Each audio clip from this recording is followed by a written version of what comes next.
कोई भी सपना साकार करने के लिए सबसे जरूरी है सही कोच का होना। चुनिए एजुकेशन राइज को और करें अपने सपना साकार। Download the app now.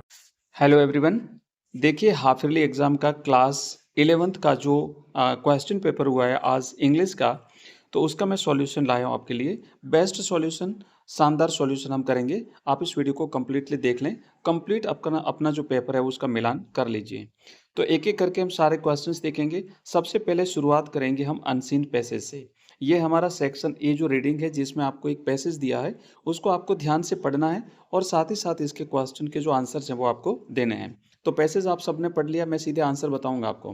पहला प्रश्न देखो दिया हुआ है कि Kalam was born into a middle class Tamil family in the island town of, तो बच्चों राइट आंसर रहेगा आइलैंड टाउन ऑफ रामेश्वरम।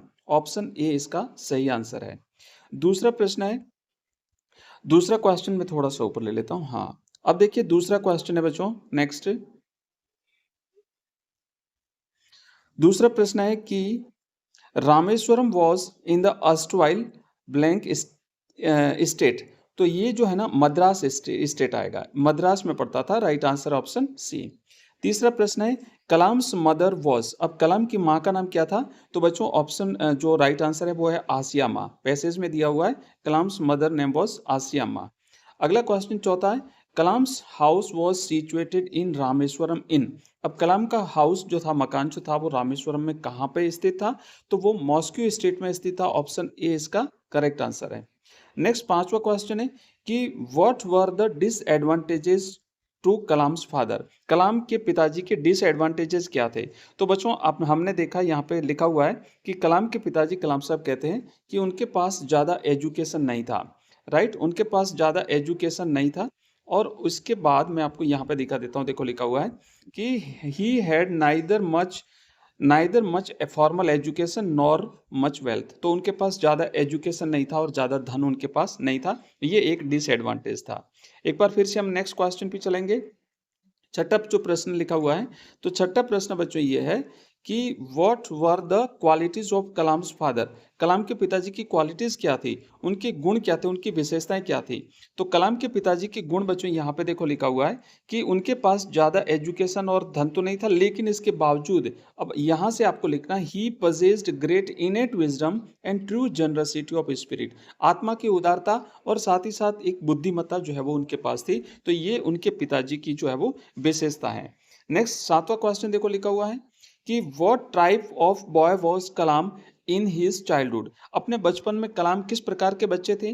तो बचपन में जो बच्चों यहाँ पे देखिए कि he was a short with rather district यहाँ पे मैनी चिल्ड्रन। अब यहाँ देखो लिखा हुआ है कि कलाम जो है ना ये एक छोटा बच्चा थे, लेकिन की हाइट छोटी थी और अलग दिखते थे, बाकी बच्चों से जो है वो अलग दिखते थे। तो ये उनका बचपन था, ये उनकी विशेषता थी। नेक्स्ट लिखा हुआ है चाइल्डहुड उनका हो गया। अगला क्वेश्चन आठवां देखो लिखा हुआ है कि what did his foster father avoid. उनके पिताजी किन चीज़ों को अवॉइड करते थे, किन चीज़ों को टालते थे?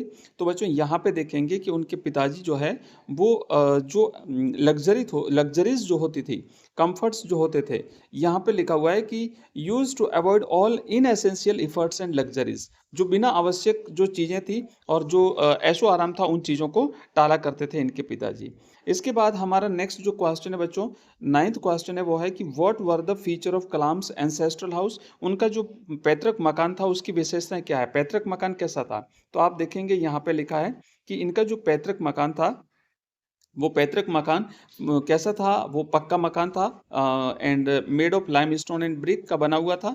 और ये मॉस्को स्टेट में जो है वो स्थित था और साथ ही साथ 19th सेंचुरी में ये बना हुआ था। तो ये इनके मकान की विशेषताएं आपको लिखनी है। आगे बढ़ते हैं। नेक्स्ट 10वां क्वेश्चन है कि इनबॉर्न जो है ना, find out the word from the passage which means inborn. तो इनबॉर्न का मतलब होता है बच्चों इनेट विजडम। इनबॉर्न यानी बिल्कुल जो पैतृक है। तो राइट आंसर यहाँ पे रहेगा इसका इनेट विजडम। यहाँ पे इनके पिताजी की जो विजडम थी वो थी इनेट विजडम। तो इसका सही जवाब रहेगा इनेट विजडम। ये इसका 10वें का राइट आंसर है।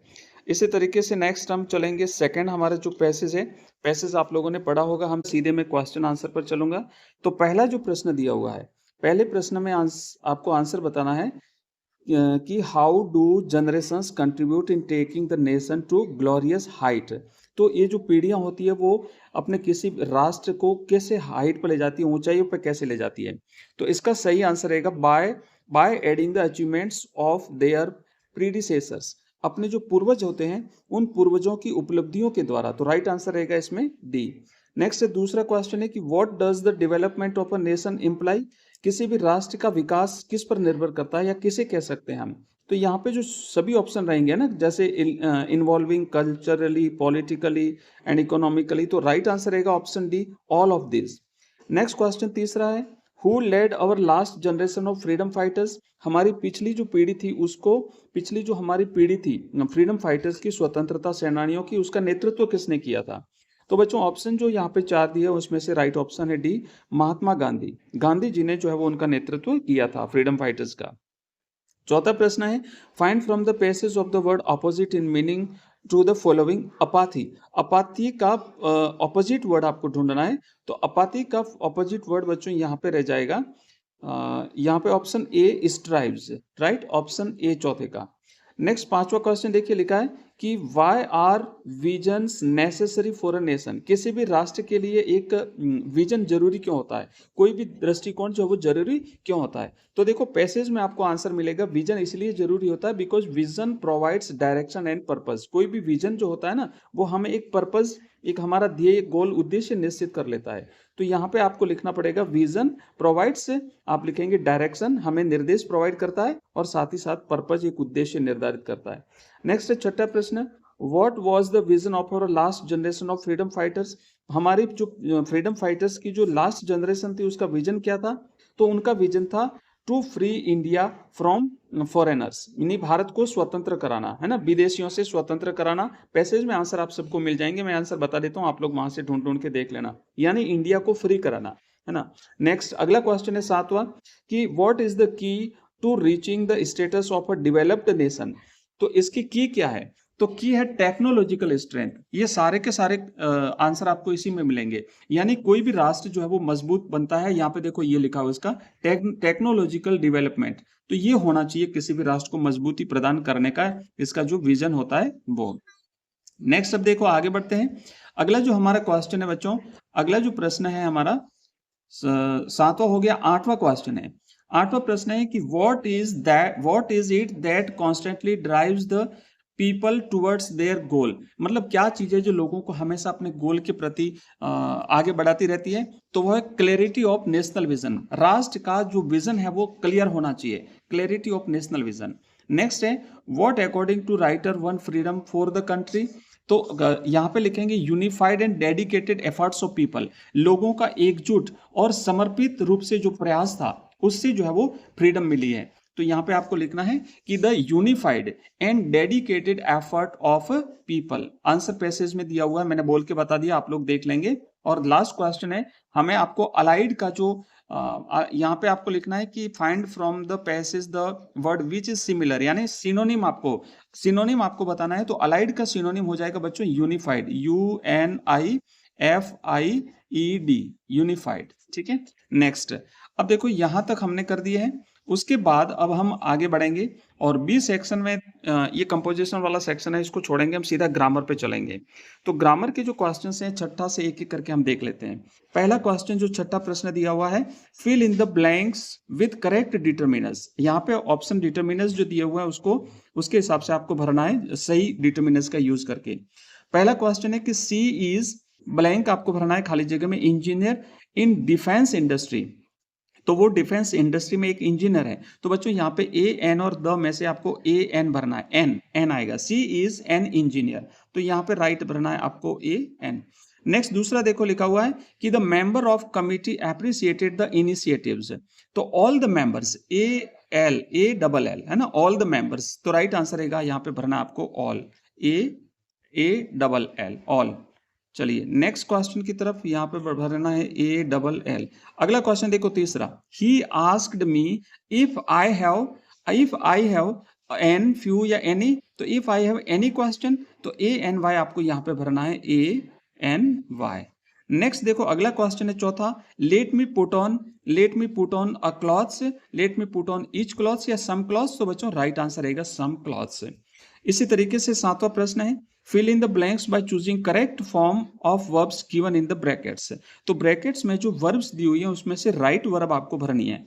तो पहला जो क्वेश्चन है वो है कि द सन राइज और राइजेस, तो बच्चों यहाँ पे आएगा rises, the sun rises in the east, ये भरना आपको राइजेस। नेक्स्ट सेकंड क्वेश्चन है वी खाली जगह है द रामचरित मानस नाउअडेज, तो we are reading the Ramcharit Manas nowadays. फिर नेक्स्ट थर्ड क्वेश्चन है the patient had died, the patient had died before doctor came, तो यहां पे आएगा हैड डाइड, ये पीछे वाली फॉर्म। उसके बाद चौथा प्रश्न है कि I think it will rain before it gets dark, तो ये रहेगा विल रेन। अगला क्वेश्चन आठवां देखिए, fill in the blanks with suitable modals. अब यहाँ पे मॉडल को हमें भरना है, तो फॉर्मल परमिशन के लिए हमेशा मे का यूज किया जाता है बच्चों, जैसे बोलते हैं ना मे आई कम इन सर, तो MAY मे आई कम इन सर। नेक्स्ट यहाँ पे देखो जो अगला क्वेश्चन है नेक्स्ट है you must not touch electric wire, आपको बिजली का तार नहीं छूना चाहिए, प्रोहिबिशन है, मना किया हुआ, तो मस्ट नॉट आएगा, MUST मस्ट नॉट। इसके बाद नेक्स्ट है third, you give me a pen please, polite request है तो यहाँ पे आएगा would you give me a pen please, जहां पोलाइट रिक्वेस्ट होता है वहां पे आता है वुड, WOULD। और नेक्स्ट लास्ट यहाँ पे देखेंगे play with friends, past habit है, पहले यूज खेला करता था, तो we use to play, used to USED used, और फिर आएगा TO2 यूज्ड टू प्ले। तो इस तरीके से हमने यहाँ पे जो है वो बच्चों छठा, सातवां और आठवां क्वेश्चन किया है। अब हम करेंगे नौवां प्रश्न। तो नौवां क्वेश्चन देखो लिखा हुआ है fill in the blanks with correct preposition. अब सही प्रेपोजिशन का प्रयोग करना है। तो 90 का पहला है कि माय ग्रैंडफादर्स पोर्ट्रेट हंग एबो या इन, तो एबो द मेंटल पीस है ना, मेंटल पीस के ऊपर, तो एबो आएगा। अगला क्वेश्चन है अक्टूबर कम्स बिफोर या आफ्टर। अब देखो अक्टूबर नवंबर से पहले आता है, तो यहाँ पे आएगा बिफोर, तो अक्टूबर कम्स बिफोर नवंबर। अगला क्वेश्चन है तीसरा, she had a deep cut on या बिफोर, तो ऑन हर आर्म, तो यहाँ पे ON आएगा ऑन। एंड लास्ट क्वेश्चन है a CT machine scanned the mummy head to toe, TO2 head to toe, सिर से लेकर के पांव तक जो है वो उसका निरीक्षण किया पूरा। तो ये जो हमने सॉल्यूशन यहाँ पे कर दिया सेक्शन A का कंप्लीट और सेक्शन C का कंप्लीट सॉल्यूशन किया है। उसके बाद जो बाकी जो क्वेश्चंस हैं वो यहाँ पे हम बाकी जो नेक्स्ट पार्ट में लेंगे, तो हमारा सेकंड पार्ट बहुत ही जल्दी आपको मिलेगा। Thank you.